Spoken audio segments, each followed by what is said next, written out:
कराचीच्या एका निहारी शॉपवर सारा नावाची एक मुलगी टेबलवर बसलेली होती आणि अचानक तिच्याकडे एक माणूस पोहोचतो आणि तेव्हाच पोलिसांचे काही अधिकारी तिथे पोहोचतात आणि त्या माणसाला अटक करतात. किया आपकी तमाम इंफॉर्मेशंस, आपकी तमाम वीडियोस, आपकी तमाम स्टेप्स मेरे पास हैं। उसके बाद कहने लगे जी जो जहाँ मैं आपको बुलाऊं वहाँ आप आ जाएं और वहाँ मिलके फिर मैं आपको अगला काम बताऊंगा कि काम है क्या है। काम नहीं बता रहा था उन्हें कि काम क्या है। आता प्रश्न हा आहे की हा माणूस या व्हिडिओचं नेमकं काय करत होता. डार्क वेबसाईटवर हे व्हिडिओ विकत होता की या व्हिडिओच्या माध्यमातून तो मुलींना ब्लॅकमेल करत होता. ह्या माणसाकडे असं तंत्र आलं होतं की काही सेकंदातच तो मुलींचे मोबाईल फोन हॅक करत होता. पोलीस अधिकारी सुद्धा थक्क झाले होते, कारण या माणसाने आपल्या हॅकिंग तंत्राच्या जोरावर पोलीस अधिकाऱ्यांना सुद्धा आव्हान दिलं होतं. आता मोठा प्रश्न हा आहे की या माणसाच्या मागं कोणतं मोठं नेटवर्क आहे, ही केस नक्की काय आहे, चला जाणून घेऊया आजच्या व्हिडिओमध्ये. नमस्कार, मी वैभव आणि तुम्ही पाहतात गिट टू टॉक. 12 ऑक्टोबर 2025 रात्री 2 वाजता साराच्या व्हॉट्सअपवर काही मेसेज येतात आणि ही मेसेज पाठवणारी होती किरण, जी साराच्या मुलीची बालपणीची मैत्रीण होती आणि त्यांचं घर सुद्धा समोरासमोरच होतं. इथपर्यंत सर्व गोष्टी सामान्य चालल्या होत्या आणि अचानक किरण आपल्या लग्नाची व्हिडिओ पाठवू लागते. आधी बोलणं सामान्य होतं, हाय हॅलो, जेवण केलं की नाही, आणि याच्यानंतर किरण साराला एका ऑनलाईन बिझनेसची ऑफर सुद्धा देते आणि हे नाव ऐकताच सारा पुढे नकार देते. अचानक तिच्या फोनवर काही व्हिडिओ आणि फोटो शेअर केले जातात. हे व्हिडिओ खूप घाण होते आणि काही मुलींचे होते आणि याच सोबत साराला एक ऑफर दिली गेली की सारा सुद्धा पैशांच्या बदल्यात हे काम सुरू करू शकते का, यासाठी तिला लाखो रुपये सुद्धा मिळणार होते. ही गोष्ट ऐकल्यानंतर सारा रागाच्या भरामध्ये आपल्या पतीकडे पोहोचते. जसं पतीने सर्व चॅट आणि व्हिडिओ पाहिले तसा तो सुद्धा खूप संतापला. सारा आणि तिचा पती किरणच्या घरी पोहोचतात. पूर्ण मोहल्ला सुद्धा तिथे गोळा होतो आणि सर्वजण ओरडत होते की किरण असं काय काम करत आहेत. या गोष्टी ऐकल्यानंतर किरणची आई सुद्धा बाहेर आली आणि बाकीची सुद्धा मंडळी हे सर्वांचे बोलणे ऐकले. हे ऐकताच किरणची आई आपल्या मुलीवर रागवू लागली. किरणची आई घरात जाते आणि किरणला पकडून बाहेर घेऊन येते. तेव्हा किरणने सांगितलं की आई, मी तर माझा फोन कितीक दिवसापासून वापरला सुद्धा नाही ना, मी व्हॉट्सअप वापरलं ना दुसरी कोणती इतर गोष्ट वापरली. आणि जसं किरणच्या आईकडून पूर्ण फोन तपासला जातो तेव्हा समजतं सर्व फोटो किरणचेच आहेत. व्हॉट्सअपवर लावलेली डीपी सुद्धा किरणने स्वतःच लावली होती. जे काही तिच्या फोनमध्ये चाललं होतं ते ती करत नव्हती. यावेळी सुद्धा जेव्हा किरणचा फोन आईच्या हातामध्ये होता तेव्हा कोणीतरी माणूस मागून मोबाईलवरून टेक्स्ट करत होता. तो सुद्धा कोणाला तरी मेसेज पाठवतच होता. याच कामासाठी यानंतर हा फोन मोहल्ल्यातील लोकांकडे पोहोचला. सर्वांनी पाहिलं की कसं इंस्टाग्राम, व्हॉट्सअप, फेसबुक सर्व गोष्टी हॅक झाल्या होत्या, ब्लॉक झाल्या होत्या. या फोनवरून तर या गोष्टी नियंत्रित केल्या जाऊ शकत नाहीत. आता गोष्ट ही होती की इंस्टाग्राम, फेसबुक अशा आयडी रोजच हॅक होतात. रोजच्या आयुष्यामध्ये अनेकदा असं घडतं की आपली आयडी हॅक होते आणि नंतर ती ब्लॉक सुद्धा केली जाते. आता मोठा प्रश्न हा होता की किरणचे खाजगी व्हिडिओ जे साराच्या फोनवर पाठवले गेले होते ते हॅकरकडे कसं काय पोहोचले, कारण ना हे व्हिडिओ किरणने फेसबुकवर किंवा इंस्टाग्रामवर, व्हॉट्सअपवर कोणाशी शेअर केले होते. मग हे व्हिडिओ नेमकं गेले कुठून, तर पुढे समजतं की हॅकर खूपच शार्प माइंडेड होता. त्याने सर्वात आधी ईमेल हॅक केला. ईमेल हॅक केल्यानंतर बॅकअप घेतला जातो आणि फोनमधील हिडन फोल्डर बाहेर काढल्यानंतर सर्व व्हिडिओ त्याच्याकडे पोहोचतात.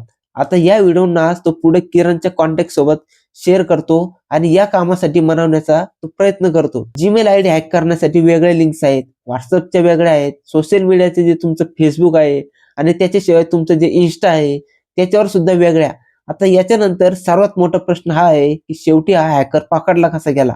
इतका शार्प माइंडेड माणूस पोलिसांच्या जाळ्यात नेमका कसा अडकतो. तर पुढची गोष्ट अशी आहे की जसं तुम्ही चित्रपटामध्ये किंवा सीआयडी मध्ये पाहिलं असेल की पोलीस खूप मोठा सापळा रचतात आणि गुन्हेगाराला पकडतात, कारण हा माणूस फक्त एका गुन्ह्यात गुन्हेगार नव्हता.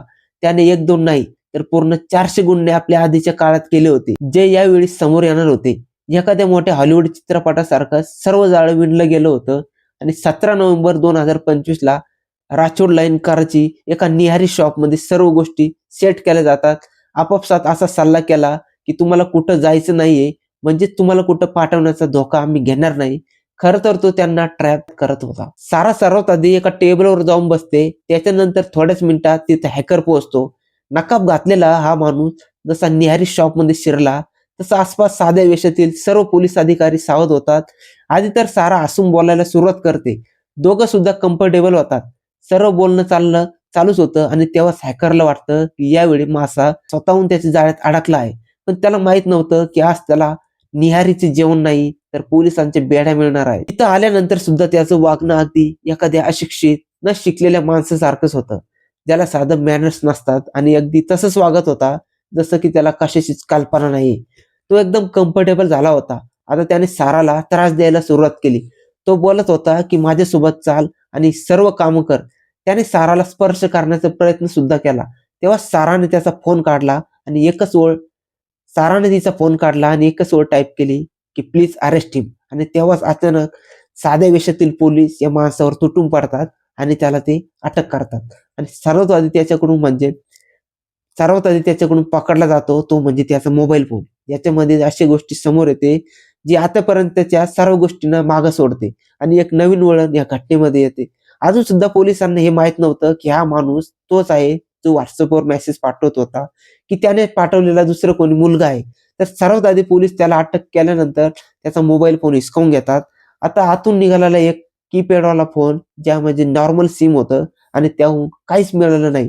आता पहिल्यांदा तर पोलीस हे मानून चालले की हा खरा हॅकर नाही, तर त्याने पाठवलेला एक दुसराच मुलगा आहे. पण या माणसाच्या जॅकेटमधून एक फोन निघून खाली पडतो. पोलीस लगेच तो फोन उचलतात आणि तपासण्याचा प्रयत्न करतात. तर हा माणूस पासवर्ड सांगत नव्हता. पोलिसांकडून जोर जबरदस्ती केली जाते. तेव्हा हा माणूस पासवर्ड सांगतो. जसा हा फोन अनलॉक केला तसं पोलीसच नाही तर पूर्ण पाकिस्तान हादरलं. कारण या फोनमध्ये 1-2 नाही तर पूर्ण 400 पेक्षा जास्त मुलींचे व्हिडिओ होते. आणि ही गोष्ट सुद्धा स्पष्ट होती की हे व्हिडिओ कुठून डाउनलोड केलेले नव्हते, तर स्वतःच हॅकरने लपून कॅमेरा लावून व्हिडिओ रेकॉर्ड केले होते. आता मोठा प्रश्न हा होता की हा माणूस या व्हिडिओचं नेमकं काय करत होता? काय हे व्हिडिओ डार्क वेबसाईटवर पाठवले जात होते की फक्त स्वतःच्या समाधानासाठी हे माणूस व्हिडिओ रेकॉर्ड करत होता? असं काहीच नाही मित्रांनो. ही गोष्ट तुमच्या आणि माझ्या विचारांपेक्षा खूप मोठी आहे. पुढे जाऊन इतका मोठा ट्रॅप समोर येतो, जो ऐकल्यानंतर तुम्ही सर्वजण थक्क व्हाल, की एक असा माणूस इतका मोठा मास्टरमाइंड बनून 400 पेक्षा जास्त मुलींना वेडं बनवू शकतो.